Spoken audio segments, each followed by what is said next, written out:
শরীফ ওসমান হাদির মৃত্যুর পর দেশের বিভিন্ন স্থানে সহিংসতার পাশাপাশি হামলা ভাঙচুর ঘটে সাংস্কৃতিক সংগঠন ছায়ানটে হামলা নিয়ে শুধু বাংলাদেশের শিল্পীরাই নন, ক্ষোভ প্রকাশ করেছেন ওপার বাংলার টলিউড তারকারাও।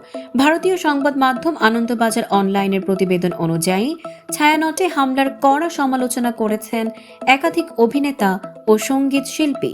জনপ্রিয় অভিনেত্রী কোয়েল মল্লিক বলেন, বিনোদন দুনিয়া সব ধরনের হিংসার ঊর্ধ্বে, সেখানে মৌলবাদ ছায়া ফেললে এর থেকে দুঃখের আর কিছু হতে পারে না।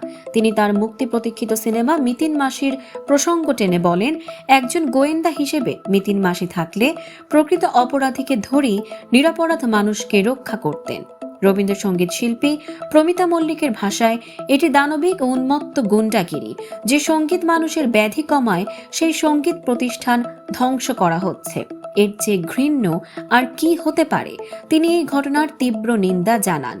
বাংলাদেশের পরিস্থিতি নিয়ে গভীর উদ্বেগ প্রকাশ করেন অভিনেতা চিরঞ্জিত চক্রবর্তীও। তিনি বলেন, বাংলাদেশ শিল্প সংস্কৃতিতে সমৃদ্ধ এক দেশ। এখন শিক্ষা প্রতিষ্ঠান থেকে শুরু করে শিল্প সংস্কৃতির অঙ্গন ধ্বংস করা হচ্ছে। এই ধ্বংসাত্মক কর্মকাণ্ড দুই দেশের সাংস্কৃতিক আদান প্রদানকেও ক্ষতিগ্রস্ত করবে।